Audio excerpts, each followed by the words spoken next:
Vitamin B12 is an essential nutrient, which means we need to get it from an external source. We actually make B12 in our gut. Well, we don't. B12 is produced by some bacteria, and we actually have some in our colon that make it, but it's too far down. It's past the point of absorption, so it don't help us much. Too little, too late. Okay, so where can we get it? There are 3 reliable sources of vitamin B12: animal products, fortified foods, and supplements. Each source has its own peculiarities, so let's look at them one by one. By the way, in the US, which of the 3 sources do you think people get the most B12 from? We'll look at the answer in a second. I was actually really surprised to find out. Live and learn. Starting with animal products. Liver is a very concentrated source because that's where B12 is stored. One slice has several times your daily B12 requirements. Fish and seafood have a lot too. One fillet of salmon can exceed your daily needs of B12. Although, because of limits on absorption, if you rely on foods to get your B12, it's often recommended you eat something with B12 a couple times a day, spaced out among your meals. We'll come back to this. Now, chicken has a lot less vitamin B12, and so does milk. When we factor in absorption, it would require 4 cups of regular cow milk to meet your daily requirements of B12. Eggs have a decent amount of vitamin B12, but it's not very absorbable. The bioavailability is low. It would require dozens of eggs to cover your daily needs of B12. Now, this is a bit like the protein debates. Some animal sources have more B12, some have less, and for people who eat a variety of those foods, it quickly adds up. But it's worth bearing in mind these factors when you design your diet. Which animal products are more effective B12 sources and which are less effective and would require you to take in large amounts of saturated fat and cholesterol to get enough B12. Eggs and liver, for example, because they're such concentrated sources of cholesterol, would require you to take in a lot of it to meet your B12.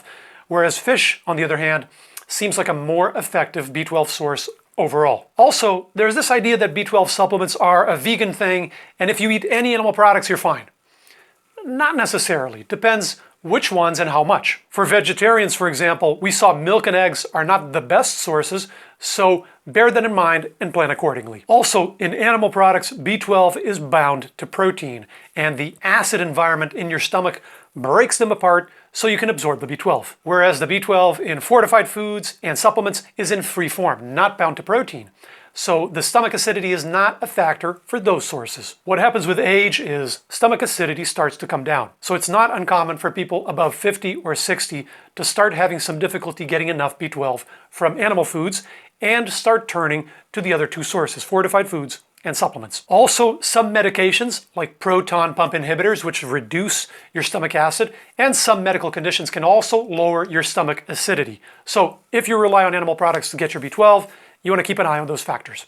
Okay, second source, fortified foods. Several foods in the market have B12 added to them, like breakfast cereals, plant milks, nutritional yeast, juices, and some imitation meats. Most of those foods can cover your B12 needs in one serving, like a cup of fortified breakfast cereal or a cup of fortified plant milk. In fact, Americans get more vitamin B12 from breakfast cereals than any other food.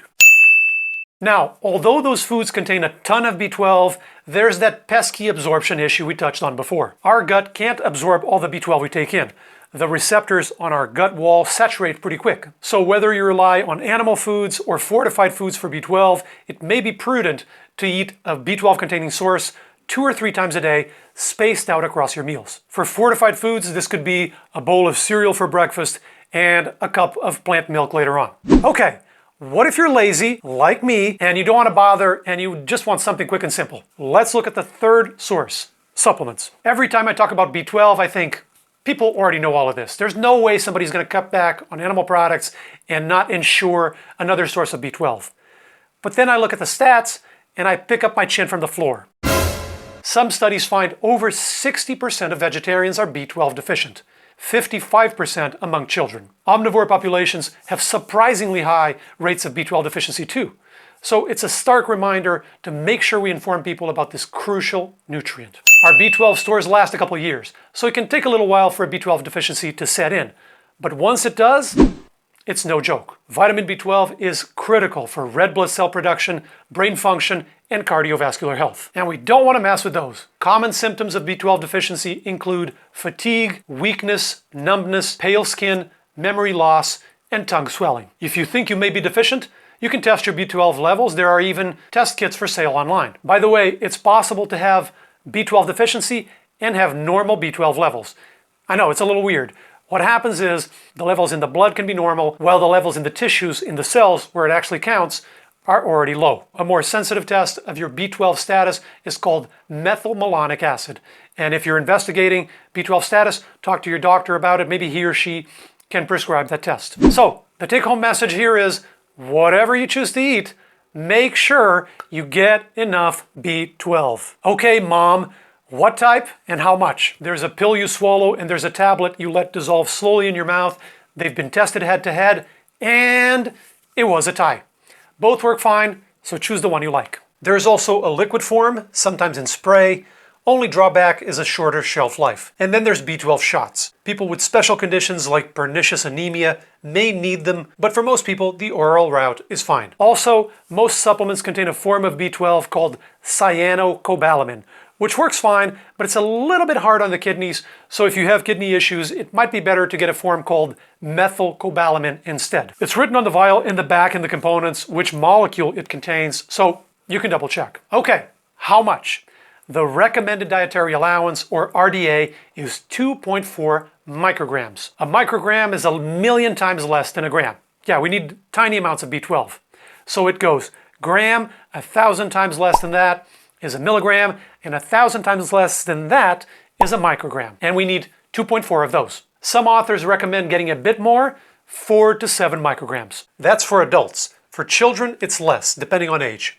As we saw, some animal foods, like a fillet of salmon, and some fortified foods, like a bowl of breakfast cereal, can easily cover the B12 RDA. Although, as we also said, because we can't absorb all the B12 we take in, it's safer to eat B12 containing foods more than once a day. When it comes to supplements, because of this cap on absorption, people used to recommend daily supplements with hundreds of micrograms of B12. But this study published last year showed a 50 microgram daily supplement is enough. Now, if you're already B12 deficient, if your levels are already extremely low, you may benefit from taking a higher dosage daily. Definitely talk to your doctor.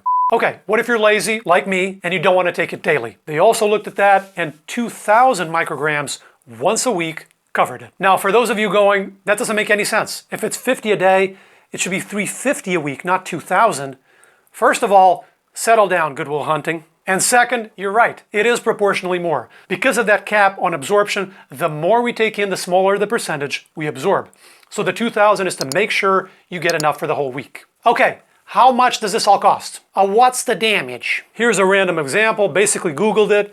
Comes down to 6 cents a week. Not exactly going to break the bank. On the topic of supplements, there's this idea among some people that taking supplements is not natural. If we define natural as something cavemen did, I suppose that's true.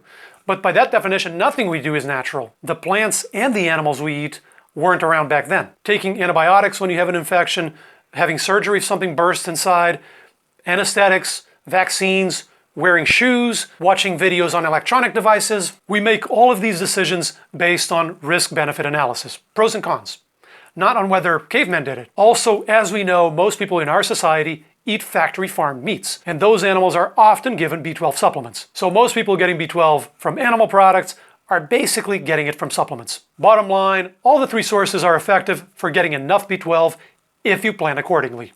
Your choice. In addition to these three established sources, there are some hypothesized ones. B12 has been detected in tea leaves, tempeh, some mushrooms, several types of algae, and some organic vegetables.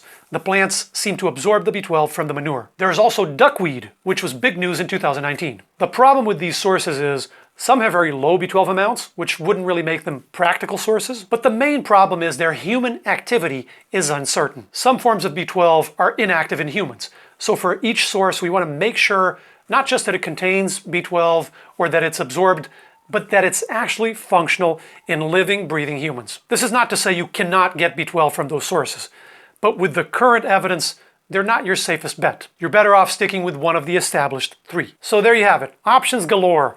People who want to eat some animal products and don't want to take pills can get their B12 that way.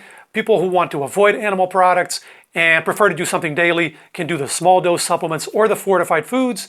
And the lazy bums, like me, can do the weekly supplement. Plenty of options, more flexible than a double-jointed yoga instructor.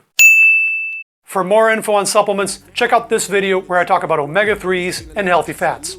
And if you're tired of supplements, here's 7 nutrition facts I wish somebody had told me about long ago. More options.